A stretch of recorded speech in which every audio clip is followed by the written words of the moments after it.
Okay, we are in Ein Yaakov. Please subscribe to the channel. Give it a thumbs up. Hit the notification bell. Thank you so much. So we are still on Gemara Shabbos 41a1, and where it says the Gemara questions from Abahu's behavior from a different perspective. What was going on again was Rav Abahu went to wash himself in the river, and whatever he's doing, he put his hands over his private parts to go in, and we had a whole question about soldiers, but let's just stay with the main argument there. He was covering his circumcision up, right? So he's going in, and Rashi said he did that because of tzniut, out of modesty. Fine. So the Gemara says, Eini, is it so that Rabbi Abahu covered his lower face while bathing? Va'amar Rabbi Abba, Amar Rabba Huna, Amar Ravs, but Rav Abba said in the name of Rav Huna, who said in the name of Rav, Kol hamini yechado keneged panav shel mata kilukove brioto shel Avram Avinu. Anybody who covers his lower face, as it were, who covers up his circumcision, is as if he has denied the covenant of Avram Avinu, since he appears to be ashamed of the circumcision. So that doesn't seem right?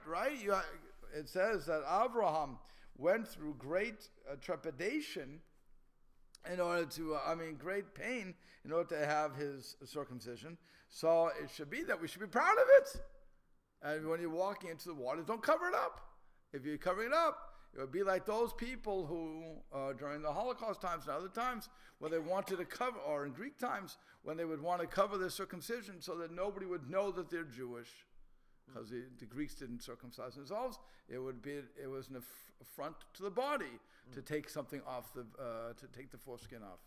Everything of the body. The body is beautiful. Is that the only cutting we allow? I'm not sure what that means. We're not supposed to do any cutting. We don't do autopsies. We don't cut our hair. We do nothing. We cut our hair. Well, is that the all you do is watch the YouTube videos, and you'll see my hair goes. So it's clearly we cut our hair. Now we're not supposed. Is that the only cutting that's allowed? You mean scraping with a razor? I mean cutting. The answer is you should not cut your flesh to make tattoos. You should not cut your flesh as a sign of mourning. You should not. But if you have to have an operation, you can cut the flesh. If there's a reason that's going to save your life, then you can cut your flesh. And when it comes to autopsies, we don't deface the body, because the body is not ours. The body is God's, and God said you can't destroy my body. You have a closed casket, right? Closed casket would be. I'm not sure if it's the same reason, but it will be covered a mate. Yes, the interest it would be for the honor of the dead person that you shouldn't look at the dead person while he's dead. It's not very nice. Can't look back at you. Right. Into an object. Correct. It's an affront to the person. So it's also you don't want the guy to say, "Oh, he looks better when he's dead than when he." Well, that's true. People like to say, "Oh, he looks better now than he ever did before." Thank you very much. Be more honest as well. Right. Okay. But so the answer would be, in general, there's no other operation that we do on a normal basis. But the question would be, and I'm not going to, we could always talk about this another time, would be, what's it called? Cosmetic surgery. That's not allowed. At times it is, at times it's not. Right. So to do what Michael Jackson did would not be allowed. Okay, because he didn't like the way he looked or something. But for a medical reason. For medical reason, you can do it, or if there's a mental reason, maybe. So maybe for Michael, it would have been all right. I don't know. He could have been mentally unstable because of his nose. I don't know. They had noses. He was worried about his nose.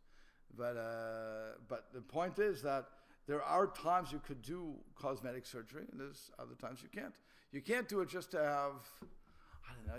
You don't like something, and you get a tummy tuck or something. Nobody's going to see it.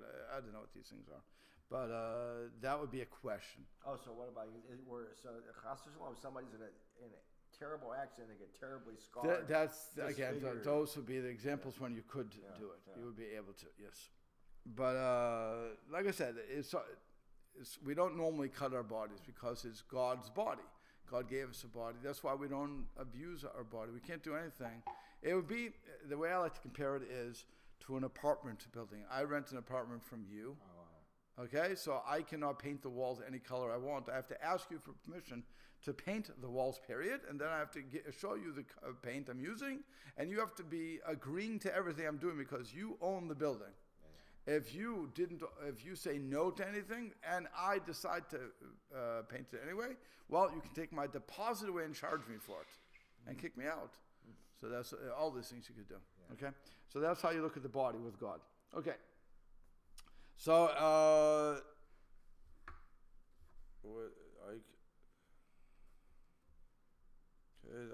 not where it was. Where was it? Okay, so I didn't get there yet, I'm guessing. Okay, so he says, look, Asha, not a difficulty. The Gemara says, Hi ki nachat. This behavior, leaving the lower face exposed, is appropriate when one goes down into the river and his back is to the public. Notice they're only seeing his behind. So that ki hai de Rava shache, as you see from the fact, whereas Rava would bend over when walking to and from the river to conceal his private parts, Rav Zera zakif, and Rav Zera would stand up straight so as not to appear ashamed of his circumcision. So Rabbanan, to be Rav Ashi, the rabbis of Rav Ashi's academy forged a compromise. Ki kai nachate zakfe, when going down into the river, they would stand straight. Ki kai salke shache, but when coming up from the river, they would bend over because again, now they're walking towards the people. You don't want to walk naked. It's a matter of sniut, it's a matter of modesty, not a matter of not being proud of what you have. Okay. So he said, so they explain, well, one's back is to the public, covering the lower face is not required out of modesty, and thus it appears like an expression of disdain for the circumcision. When facing the public, covering the lower part is an appropriate expression of modesty. And Rava and the rabbis of Rav Ashi's academy bent over rather than cover the lower face with the hand because they did not accept a biased analogy to the case of marauding soldiers and wanted to avoid the possibility of touching the member. Furthermore, Rava would bend over out of modesty even while walking toward the river because he did not consider this an expression of disdain for the circumcision like covering it with the hand. However, the rabbis of Rav Ashi's academy acted in accordance with the compromise described above, standing tall when walking toward the river and bending over when returning. So again, it's not a matter, the Gemara was bothered by the apparent disdain for the bris milah, for the circumcision, and they're saying, no, it wasn't a matter of that. That's why when walking toward the river, when nobody's watching, when nobody can see your front, they wouldn't cover it only when walking toward the people. And the only reason that Abahu covered it at all, the only question was, did he touch his member? Because it says one who touches his member could cause an emission, an arousal, which would cause an emission. So that would be as if he would, that was one of the reasons that the world was destroyed through the flood. So we try to avoid that. So why, what did he do? And so on and so forth. That's where that whole discussion came out from. Okay. So now, you're back where you are. You're finally in these books. Okay. Well, where I am ends with unto Babylon, etc. Yes, we are about to hit that right now. Okay? So, Rav Zera Havekai Mishtame mid Rav Yehuda. Rav Zera was avoiding meeting Rav Yehuda. Why? Because he wanted to go to live in the land of Israel, and he knew that Rav Yehuda would not approve. For the Amar Rav Yehuda, because Rav Yehuda said, Kol ha'ola mi Bavel le'Eretz Yisrael over ba'aseh. One who goes up from Babylonia to the land of Israel violates a positive command. Now, this, by the way, would be the problem that you have of anywhere. They're using Babylonia, I'll use anywhere. Making Aliyah. According to Rav Yehuda, we're not allowed to make Aliyah. Oh. We're not allowed to go to Israel to live. We can visit. When was this said? When did he live? After the destruction of the temple, I'm not sure how long after that. Oh, okay. So it's still ancient, or basically. Oh. ancient? You're looking at the Roman time, so I'm not sure how. That's ancient. Okay, Yeah, wow. that'll be ancient. Yeah. In the Jewish world, ancient is relative. Everything's relative. Right. It's post-biblical, certainly. And what was wrong with Babylon? Babylon is diaspora. There's nothing wrong with it. That's the diaspora. So it was outside of Israel. So here, this rabbi, Rav Zera, wants to go to live in Israel. He wants to make Aliyah. And so he's trying to avoid his Rebbe. I assume it's his Rebbe. Rav Yehuda. Yes, his Rebbe. Because Rav Yehuda holds that he's going to explain why, but a person shouldn't move from Bavel to go to Israel. If, by the way, Rav Yehuda doesn't say that one shouldn't live in Israel. He's saying that you shouldn't make Aliyah to Israel. We consider it an honor to this day. What was wrong with him? Oh, so we're going to get to that. Wow. Okay, good question. We consider it an honor to be there. Let's understand it. Let's At the understand. end of every Passover, we want to be Shana there. Babish, but we mean in Messianic times. We want the Messiah to come, and we want him. We want to all be brought up to Israel. All of us, one mass thing. Except for this one guy. No. He would agree. Oh. He would agree that in Messianic times we all have to go. Okay, but he's saying we're not in Messianic times. So he says, Shenema, why does he say that one should not go to Israel? Bavela yuva'u v'shama yiyu. For it is stated in Jeremiah, they shall be brought to Babylonia, and there they shall remain. So our scroll continues this verse to say, it concludes, until the day I take heed of them, says Hashem, then I will bring them up and restore them to this place. So we have a biblical verse from Jeremiah saying, you're going to go to Babylonia, and you're going to stay there until God, bring you up. You're in gullus. You're in exile. Until I decide you're going to go. I thought you mean. Everybody think, oh, see, he thinks he's God. Okay. Till I, God, am willing to bring you up. That's what he's saying.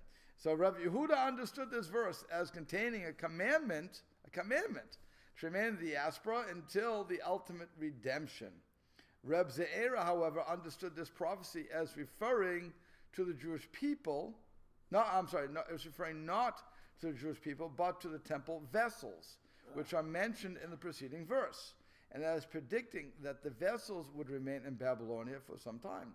He avoided meeting Rav Yehuda because he was afraid that Rav Yehuda, who was his teacher, would forbid him to move to Eretz Yisrael. You don't want your teacher to forbid you doing something, because if the teacher says no, then you can't go. And why did he want to go?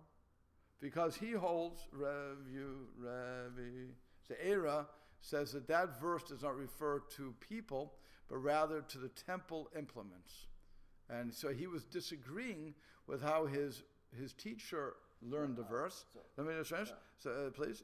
So he was learning it differently. But you can't openly go against your teacher. So what you do is avoid him, and then leave, and then there's no argument. But once he would say, you cannot go as a ruling, then for him to go against his rabbi's ruling would wouldn't be acceptable. But what was his motive for wanting to go there? Oh, because he wants to learn Torah there. He wants to learn Torah in Israel. The Israeli Torah apparently was, it says even the Gemara, was a more crystal-like learning. It was also, everybody admits that living in Israel is a mitzvah by itself. I walk 4 feet, every $8 almost, every 6 to 8 feet I walk in Eretz Yisrael is a mitzvah.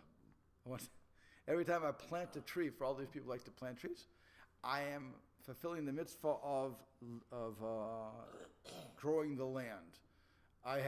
When I grow wheat, and I now can take the miser, the tithes. I can only do that in Israel. I could have farms out here. I could have all the farms with the corn growing. I don't take tithes. I don't leave a corner of the field for the poor. There's no mitzvah to do that here. Okay, but in Israel I have a mitzvah. and every 7 years I have a mitzvah in Israel to let the land lie fallow. Here I don't have that All right, mitzvah. so there were people there, though. Of course, That if yeah. you weren't there, you couldn't go. Right. That's what, because of that verse. Because of that verse. Yeah. Okay, so Jeremiah is writing during the Babylonian exile, huh? He is There must right. be. He is right before. He saying- sees it. saying- He sees the exile. He Okay, sees he the sees it exile. coming. He sees it. But no, he sees it. He experiences it. Okay. He walks with the people out to the Yeah. border, as it were, and they say, "Come with us, come with us." And he's saying, "I have to stay with Okay, Israel." but then it's 70 years later, and we did go back, or some went back anyway. Some went back, right, and so some would go back, and again, So I don't understand why they're talking after.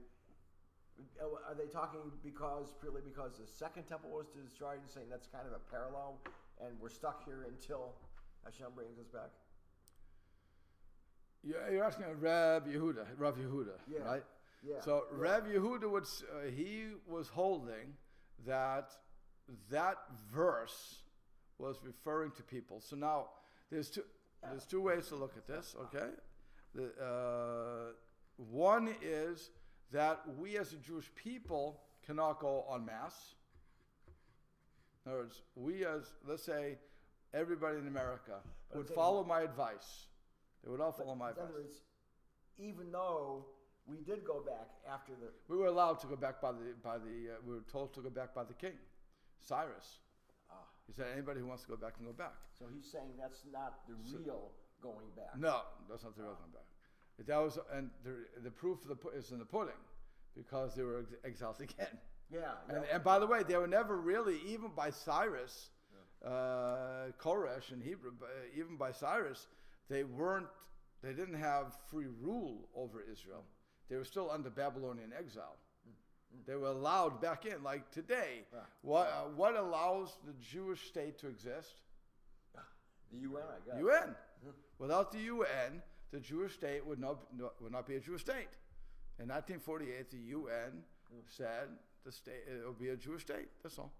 So we got permission from the non-Jewish world to re-inhabit our homeland. But without that permission, who would have ever thought that we would be there today? Okay? That permission, as far as the world is concerned, can be revoked anytime. Let's understand that too. Okay? Which is why in all the Arab maps, who never voted for Israel, they don't have Israel. That's why the Palestinian person or the Muslim in our Congress, if you go to her wall, I was told, there's a picture there's no Israel on her picture. The Arab version of the map. The Arab version of the map. Okay, you know what? I'm not going to fight with her about it. I mean, for me, it's a reality that Israel is Israel. It's been a reality since 1948 of the modern state of Israel. But so you want to say that it's not on your map? Who cares what's on your map? It doesn't bother me per se, but and because I understand where she's coming from. But Rev Yehuda would argue that we're not, once we're in exile until God brings us out. That's what God's saying. Again, what's his name? I keep forgetting the other guy. Ze'era. Yeah. Rev Ze'era is saying that's only referring to the temple vessels. Okay, that's the argument. That's his reason. You had a question. So he would. Who's he? You have Rev Yevayu and you have Rev Yehuda. The one who held it was talking about the people. Say again, please. The one who held it was talking about the people. So if the people can't. Rev Yehuda. Right, Rev Yehuda. So he would have held that the second temple, with all the sacrifices, would he have, or not? I think more of a question. Would he have held those as improper, like against the law? Would Rev Yehuda have held that it was improper for the Jews to go back to rebuild the temple? That's really your question. And then make sacrifices. The answer is no, because that would have been seen as, first of all,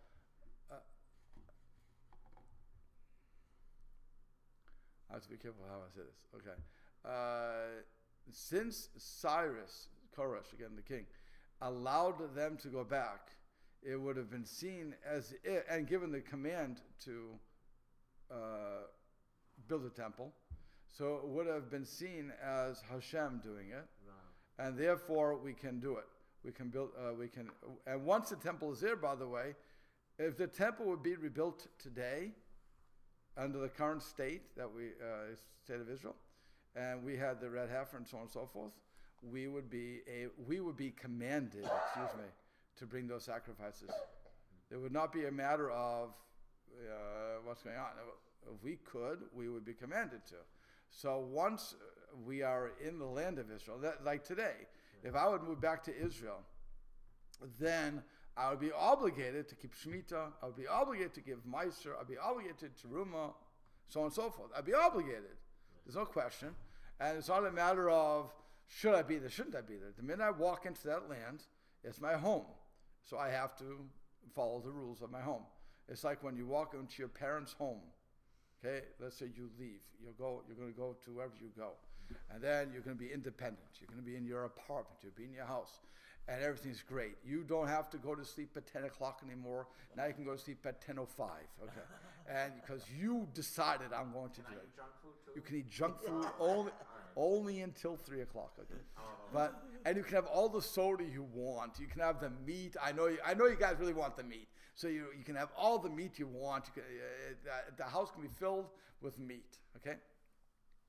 But the minute you walk back into your parents' home, the minute you walk back in, to move back in, your parents have a very simple thing. You're living by my rules. That's it. Because that's the rule. If I move into your house, then I have to follow your rules. It's not my choice anymore.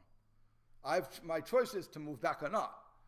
But once I've chosen of my own free will to go back, then I have to follow the rules. So that would be the same thing for Israel. So once the temple is rebuilt, regardless of how it happens, okay, regardless of who's giving me permission, so I have to follow the rules. What happened in 1967, by the way, when we recaptured the wall and all of Yerushalayim, and also the Judea and Samaria, what we call Greater Israel today, which is the territory, the disputed territories, okay, that they always like to talk about. By the way, that's including the wall. Yeah. When people want to say give back pre-67, they're saying give back the wall.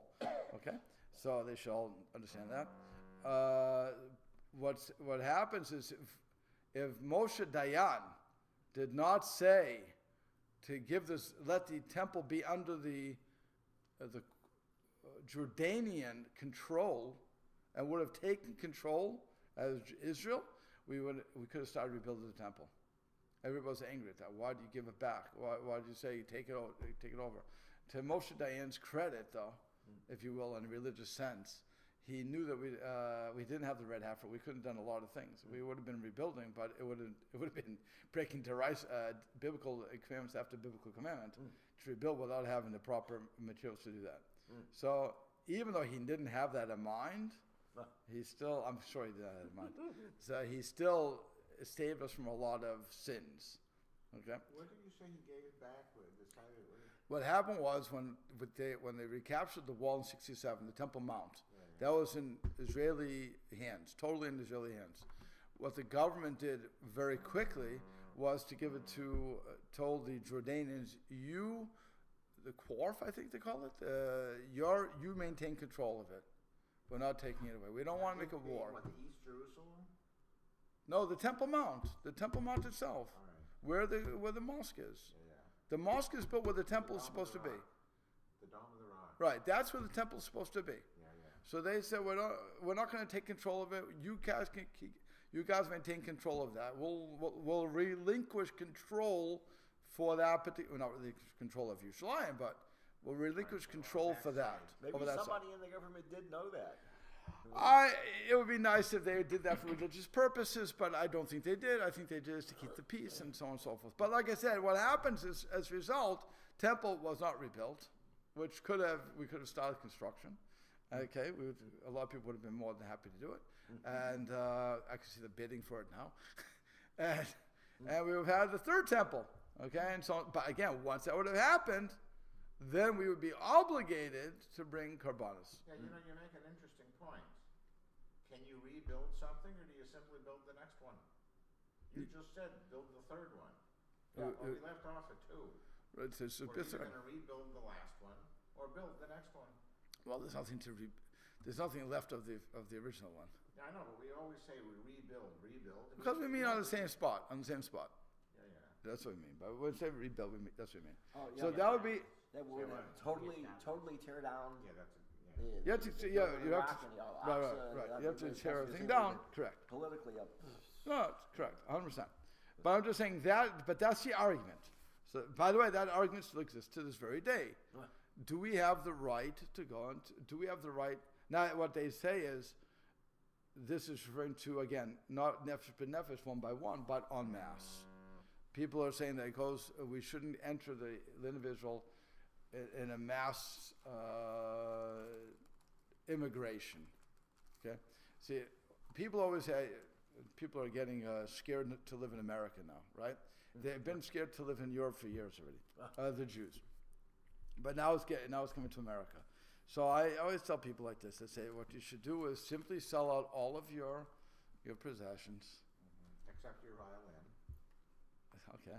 And move to Eretz Yisrael. That's all.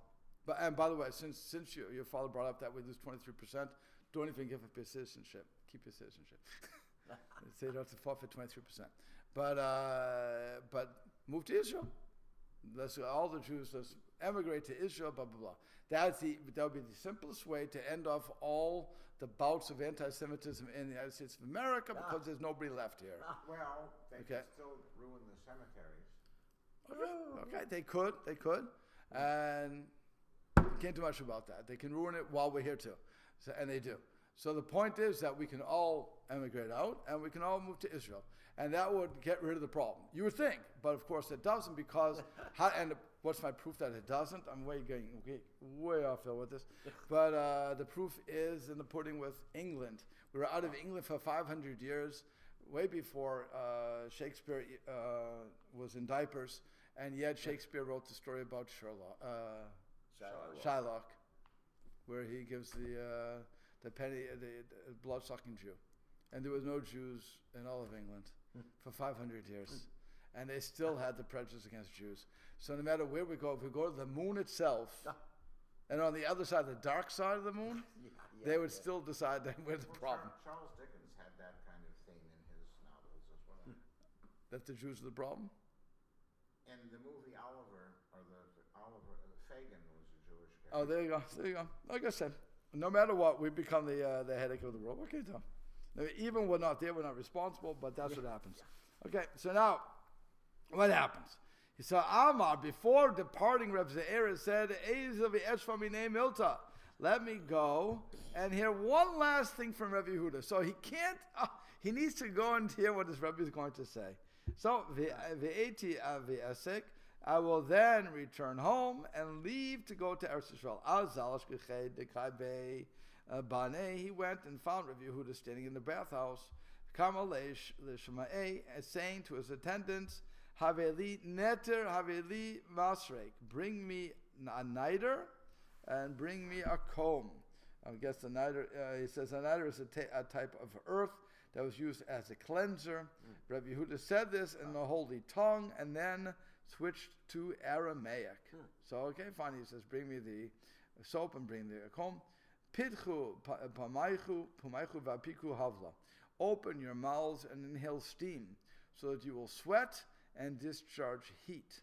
V'ishtu memaya debe bane, and drink of the water of the bathhouse. He says, when you are bathing in heated water, drink some hot water, even if the only water available is that which was heated for baths. Amar Reb Ze'er said, Ilmale lobati el l'shmo devarzeh daye. If had I only come to hear the statement, it would have been sufficient for me because of the many lessons that I gleaned from that. So here he hears this Rebbe say, give me the soap, give me the comb in Hebrew, and then it switches to Aramaic, open your mouth, and so on and so forth. What's he learned? It's understandable that the statement, bring me soap and bring me a comb, since it was spoken in the holy tongue, teaches us that Devarim Shalchol Mutar LaOmram B'Lashon Kodesh. That secular matters may be spoken of in the bathhouse, even using the holy tongue, even using Hebrew. After making this, he explains, so after making the statement in the holy tongue, apparently to teach that secular matters may be spoken in the holy tongue, Rav Yehuda switched to Aramaic because the rest of his statements contained health-related information, which he wanted to convey even to the unlearned people in the bathhouse. Okay? Pitchu Pumaichu Ve'apiku Havla Nami Shmuel. Furthermore, the statement opening mouths and inhale the steam so that you will sweat and discharge heat also teaches a lesson in accordance with that of Shmuel. The Amar Shmuel Havla Mapik Havla. For Shmuel said heat drives out heat. Inhaling the hot steam of the bathhouse helps the body sweat out its own heat. If you have that we call steaming. Okay? If you have a cold, that's when you take, in the old days, I still do it today, so I guess it's in this century also, you take a nice hot bowl of water, you cover yourself with the towel, goes over it, drapes over it, and you breathe in. Now, how do you breathe in? You breathe in through your nose, you breathe out through your mouth. That's how you do it. You're clearing your nasal passages, it goes up here, and it goes out your mouth. So you want to do, if you do that I'm giving medical advice here, so if you do that, if you have a cold and you do that 3 times a day, at least 3 times a day, within 24 to 48 hours, you are through with that cold. Okay? Without pills. It's a natural way to do it. Yes, I'm giving medical advice. Good luck to you. Okay. You cannot sue me because I'm not a doctor. Okay. But it actually is very interesting because it works. And that's apparently what he's saying here. Heat drives out heat. So Ella Ishto Maya de Bane. But as the statement, drink of the water of the bathhouse. My Melita, what is the benefit in that? He didn't understand that. Okay, 2 for 3 he got. Now, what's also interesting is, from this story, is you're learning from the simple words of a rabbi that a lot of halacha, a lot of Jewish law. And what you're learning is that no matter, how do you say this, that even from a conversation, the rabbis were always teaching, right? Even for just conversation, they were always teaching. And if you were listening and paying attention, you would get it. Yeah, you just said something about even the simple words of a rabbi. There are no such thing as simple words of a rabbi. We like to think they're rabbi, okay. But basically, you're right. Whatever we do, not me, whatever they did, you could learn something from them. And that was the amazing thing. But you had to be paying attention to it. Okay. So he says to Tanya, for it was. Am I still going? Don't want to go too far if I don't have to. Let's just go to. Yep, I figured. Okay. So it says to Tanya, if one ate and did not drink, his eating is tantamount to shedding his own blood. You still have that, right? Oh, here we are. Yeah. Okay. Now it picks up. Okay. It didn't pick up before? Well, yeah, I'm here now. Okay. So v'zeu techilat chuli mayim, and this is the beginning of intestinal ailments. Okay. So if you ate but didn't drink, you're shedding your own blood. Why? Okay. I can't read now. If one ate and did not afterwards walk at least 4 amot, his food rots inside him. And this is the beginning of bad breath. Yeah. Okay. One who needed to relieve himself and ate without doing so. Domo letano shehasikuhu al gabe ephro. It's analogous to an oven that was heated over its old ashes. And this is the beginning of perspirational odor. So he says it causes the entire body to perspire constantly. Okay? if one bathed in hot water and did not drink hot water, which is what we were talking about before, he is analogous to an oven that was heated from the outside but was not heated on the inside. And he says, just as it is useless to fire an oven from the outside and not the inside, so too there is no therapeutic benefit to the body from bathing unless one also drinks hot water. This is a lesson contained in Rabbi Yehuda's final remark, which is an interesting statement. Yeah. What? That's if you're trying to bathe for therapy? Or if you're bathing to clean yourself? Are they? So I'm not sure they have to be separate. Right. I'm not sure they have to be separate. I would think that, first of all, go back to what they were doing. When they would go to bathe, it wasn't what we do. You know? Right, right. We're not talking shower. They're not even taking a bath. I mean, I don't know how many people take baths anymore, but because in most houses they only have the shower these days.